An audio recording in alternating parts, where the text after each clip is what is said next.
ನಮಸ್ಕಾರ ವೀಕ್ಷಕರೇ, RJ32 ಕನ್ನಡ ನ್ಯೂಸ್ಗೆ ಸ್ವಾಗತ. ನಾನು ರಾಘವೇಂದ್ರ. ಇದೀಗ ವಾರ್ತೆಗಳ ವಿವರ.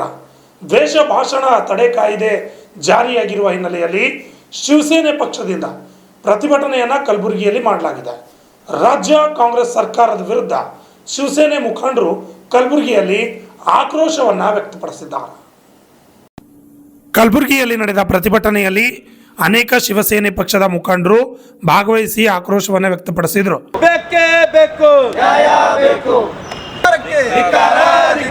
ದೇಶ ಭಾಷಣ ತಡೆ ಕಾಯ್ದೆ ಮುಖಾಂತರ ಸಂವಿಧಾನಕ್ಕೆ ಅಪಮಾನ ಮಾಡುತ್ತಿರುವ ಕಾಂಗ್ರೆಸ್ ಸರ್ಕಾರಕ್ಕೆ, ದೇಶ ಭಾಷಣ ತಡೆ ಕಾಯ್ದೆ ಮುಖಾಂತರ ಸಂವಿಧಾನವನ್ನು ಅಪಮಾನ ಮಾಡುತ್ತಿರುವ ಕಾಂಗ್ರೆಸ್ ಸರ್ಕಾರಕ್ಕೆ ಭಾರತ್ ಮಾತಾ ಕಿ ಜೈ, ಭಾರತ್ ಮಾತಾ ಕಿ ಜೈ.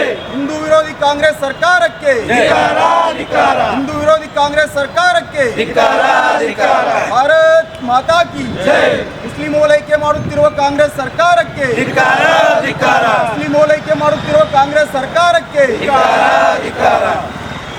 बोलो भारत माता की जय, जय श्री राम, जय श्री राम. शिवसेना पक्षಕ್ಕೆ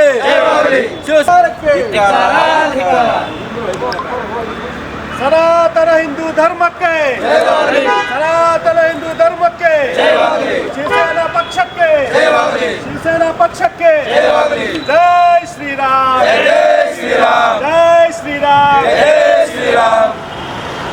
ಕಾಂಗ್ರೆಸ್ ಸರ್ಕಾರಕ್ಕೆ ಬಾಂಗ್ಲಾದೇಶದಲ್ಲಿ ಹಿಂದೂಗಳನ್ನು ಹತ್ಯೆ ಮಾಡುತ್ತಾ ಜಿಹಾದಿಗಳಿಗೆ ಹೇಳಿ ಧಿಕ್ಕಾರ, ಬಾಂಗ್ಲಾದೇಶದಲ್ಲಿ ಹಿಂದೂಗಳಿಗೆ ಹತ್ಯೆ ಮಾಡುತ್ತಿರುವ ಜಿಹಾದಿಗಳಿಗೆ ಹೇಳಿ ಧಿಕ್ಕಾರ, ಬೇಕೇ ಬೇಕು. ಈ ಸಂದರ್ಭದಲ್ಲಿ ಮಾತನಾಡಿದ ಗುರುಶಾಂತ ತೇಂಗಳಿ ಅವರು ರಾಜ್ಯ ಕಾಂಗ್ರೆಸ್ ಸರ್ಕಾರದ ವಿರುದ್ಧ ಆಕ್ರೋಶ ವ್ಯಕ್ತಪಡಿಸಿದರು. ಯಾವ ಕಳೆದ ಅಧಿವೇಶನದಲ್ಲಿ ಕಾಂಗ್ರೆಸ್ ಸರ್ಕಾರ 2 ಮಸೂದೆಗಳನ್ನು ಪಾಸ್ ಮಾಡಿದೆ.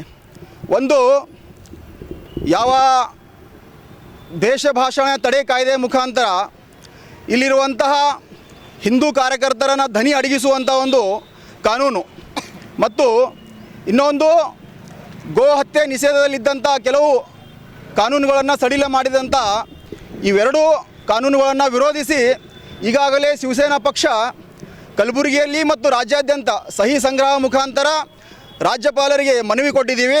ಇವೆರಡೂ ಕಾಯ್ದೆಗಳನ್ನು ತಮ್ಮ ಗಮನಕ್ಕೆ ಬಂದಾಗ, ತಮ್ಮ ಹತ್ತಿರ ಬಂದಾಗ ಪಾಸ್ ಮಾಡಬಾರ್ದು, ವಾಪಸ್ ಕಳಿಸ್ಬೇಕು ಅಂತೇಳಿ ಶಿವಸೇನಾ ಪಕ್ಷ ಇಡೀ ರಾಜ್ಯಾದ್ಯಂತ ಹೋರಾಟಗಳನ್ನು ಮಾಡ್ತಾಯಿದೆ.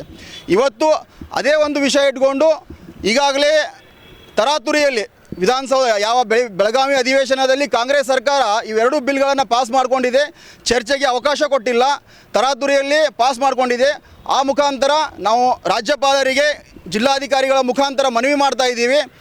ಇವು ಎರಡೂ ಬಿಲ್ಗಳು ತಮ್ಮ ಹತ್ರ ಬಂದಾಗ ವಿವೇಚನೆಗೆ ಬಂದಾಗ ಸಂವಿಧಾನದ ಆರ್ಟಿಕಲ್ಗಳನ್ನು ನೋಡಿ ತಾವು ಇವೆರಡೂ ಬಿಲ್ಗಳನ್ನು ವಾಪಸ್ ಕಳಿಸಬೇಕು.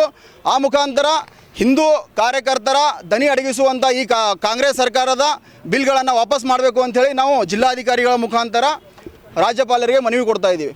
ಕಾಂಗ್ರೆಸ್ ಸರ್ಕಾರಕ್ಕೆ ಯಾವಕ್ಕೆ ಹೆದರಿಕೆಯಪ್ಪ ಅಂತಂದರೆ, ಇಲ್ಲಿವರೆಗೂ ದೇಶದಲ್ಲಿ ತಾವು ಸ್ವತಂತ್ರ ನಂತರ ಯಾವ ಒಂದು ಸುಳ್ಳುಗಳನ್ನು ಹೇಳಿ ಇಲ್ಲಿರುವಂಥ ಜನರನ್ನು ಮೂರ್ಖರನ್ನು ಮಾಡಿತ್ತು. ಕೆಲವು ವರ್ಷಗಳಿಂದ ಹಿಂದೂಗಳು ಜಾಗೃತರಾಗ್ತಿದ್ದಾರೆ, ಇತಿಹಾಸವನ್ನು ತಿಳಿತಾ ಇದ್ದಾರೆ. ಆ ಕಾರಣದಿಂದ ಇಡೀ ದೇಶದಲ್ಲಿ ಇವತ್ತು ಕಾಂಗ್ರೆಸ್ ನಿರ್ನಾಮ ಆಗ್ತಾ ಇದೆ.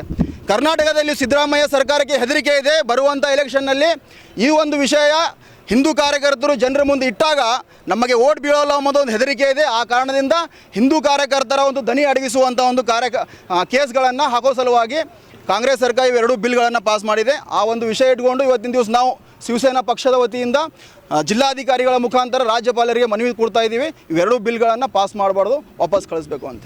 ದ್ವೇಷ ಭಾಷಣ ಕೇವಲ ಹಿಂದೂ ಸಂಘಟನೆಗಳು ಮಾತ್ರ ಮಾಡ್ತಾವ ಅಂತ, ದ್ವೇಷ ಭಾಷಣಪ್ಪ ಅಂತಂದರೆ ಯಾವ ರೀತಿ ಇತಿಹಾಸದ ಕೆಲವು ವಿಷಯಗಳನ್ನು ಕಾಂಗ್ರೆಸ್ ಸರ್ಕಾರ ಇಲ್ಲಿವರೆಗೂ ತಿರುಚಿ ಹೇಳಿತ್ತು, ಇಲ್ಲಿವರೆಗೂ ಸತ್ಯಗಳನ್ನು ಹೇಳಿದಿಲ್ಲ. ಈಗ ಯಾವ ಹಿಂದೂ ಕಾರ್ಯಕರ್ತರು ಸತ್ಯಗಳನ್ನು ಹೇಳ್ತಾ ಇದ್ದಾರೆ, ಹಿಂದೂಗಳು ಜಾಗೃತ ಆಗ್ತಾ ಇದ್ದಾರೆ. ಆ ಹೆದರಿಕೆ ಅವರಿಗಿದೆ.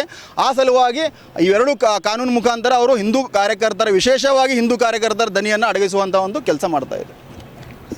ಗುರುಶಾಂತ ತೇಂಗಳಿ, ಶಿವಸೇನಾ ಪಕ್ಷದ ಜಿಲ್ಲಾಧ್ಯಕ್ಷ.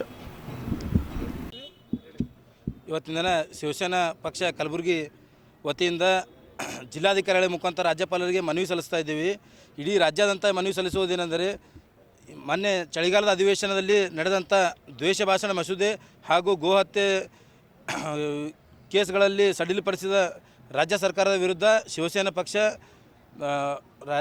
ಜಿಲ್ಲಾಧಿಕಾರಿಗಳ ಮುಖಾಂತರ ರಾಜ್ಯಪಾಲರಿಗೆ ಮನವಿ ಸಲ್ಲಿಸ್ತಾ ಇದ್ದೇವೆ.